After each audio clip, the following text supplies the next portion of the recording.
మీరు కూడా ఒకసారి ట్రై చేసి చూడండి కర్రీ అన్నది ఎంత టేస్టీగా వస్తుందో. Hi everyone, welcome to my channel. ఈరోజు నేను చేసి చూపించబోయే రెసిపీ వచ్చేసి క్యాబేజీ శనగపప్పు కర్రీ. ఈగురుగా ఎలా చేసుకోవాలో కర్రీ అన్నది ఇప్పుడు చేసి చూపిస్తాను. దానికి ఏమేమి కావాలో చెప్తాను, ఒకసారి చూసేద్దాం. నా ఛానల్ మీరు ఎవరైనా ఫస్ట్ టైం చూస్తూ ఉంటుంటే ప్లీజ్ సబ్స్క్రైబ్. 2 ఉల్లిపాయలు ఇలా చిన్నగా కట్ చేసి పెట్టుకోవాలి. అల్లం వెల్లుల్లి పేస్ట్, పచ్చిమిర్చి, కరివేపాకు, కొత్తిమీర, సాల్ట్, కారం, పసుపు, ఆయిల్, 2 టమాటాలు ఇలా చిన్నగా కట్ చేసి పెట్టుకోవాలి. శనగపప్పు, పచ్చి శనగపప్పు అన్నది ఒక 1 అవర్ ముందు నానబెట్టుకోవాలి. ధనియాల పొడి, వెజిటేబుల్ మసాలా, ధనియాల పొడి 1.5 స్పూన్, వెజిటేబుల్ మసాలా 1 స్పూన్ తీసుకోవాలి. ముందుగా 3 స్పూన్లు ఆయిల్ వేసుకోవాలి. ఆనియన్ బాగా ఫ్రై చేసుకోవాలి. ఆనియన్ అనేది సాల్ట్ వేసుకోవాలి. అప్పుడు ఆనియన్ తొందరగా ఫ్రై అవుతాయి.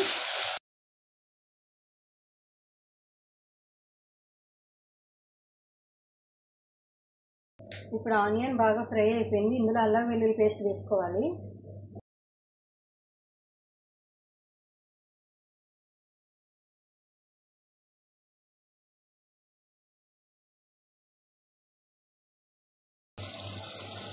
ఈ అల్లం వెల్లుల్లి పేస్ట్ కూడా బాగా ఫ్రై అవ్వాలి.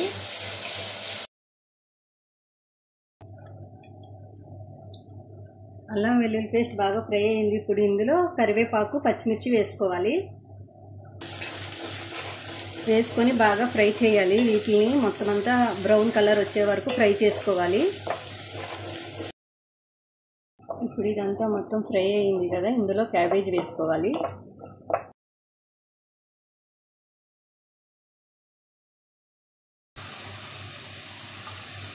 ఇప్పుడు ఒకసారి బాగా కలుపుకోవాలి.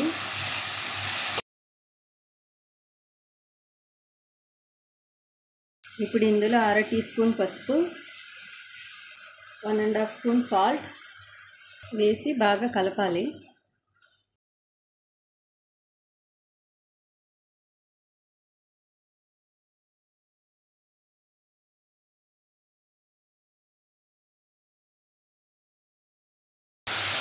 క్యాబేజీ బాగా మగ్గిపోయింది. ఇప్పుడు దీన్ని ఒకసారి బాగా కలుపుకోవాలి. ఇందులో శనగపప్పు, టమాటాలు,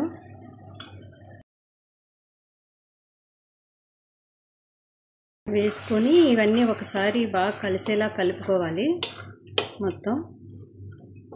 ఇప్పుడు ఒక 10 నిమిషాలు ఫ్రై అవ్వాలి క్యాబేజీ.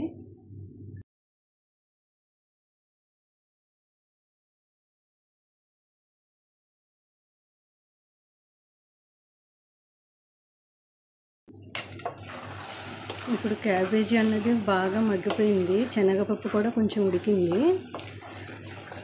టమాటా కూడా బాగా మగ్గిపోయింది కనుక ఇప్పుడు కారం వేసుకోవాలి.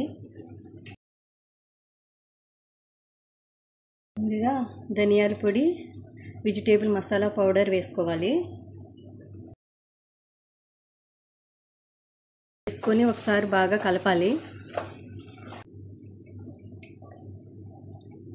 ఒక 2 స్పూన్లు కారం వేసి బాగా కలుపుకోవాలి ఒకసారి కర్రీని. ఇప్పుడు ఇది శనగపప్పు క్యాబేజీ ఎగురండి కర్రీ అన్నది. ఇది గ్రేవీలా కావాలని చెప్పి చేస్తున్నాను, ఫ్రై కాదు ఇది. క్యాబేజీ శనగపప్పు ఎగురు అనేది కర్రీ రెడీ చేస్తున్నాను నేను.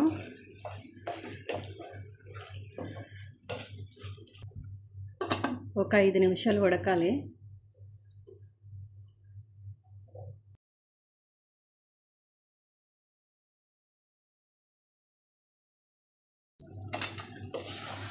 ఒక 5 మినిట్స్ బాగా ఫ్రై అయింది.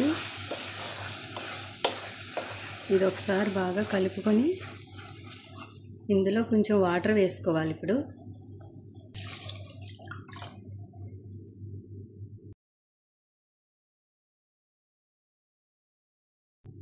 వాటర్ వేసుకున్నాం కదా, ఇప్పుడు ఇది ఒక 10 నిమిషాలు ఉడికితే కర్రీ అన్నది రెడీ అయిపోతుంది. క్యాబేజీ శనగపప్పు కర్రీ మనకి ఇది బాగా దగ్గరగా ఇగురుగా అవ్వాలి కదా, ఒక 10 నిమిషాలు ఉడకనిద్దాం దీన్ని ఇలాగా.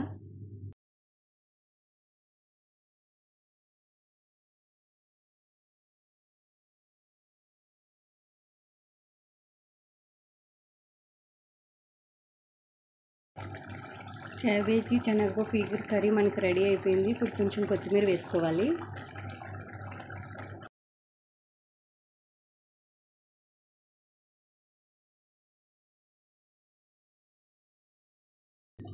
ఇది ఒక్క 2 నిమిషాలు అయితే కర్రీ అన్నది మనకి రెడీ అయిపోతుంది. క్యాబేజీ శనగపప్పు కర్రీ.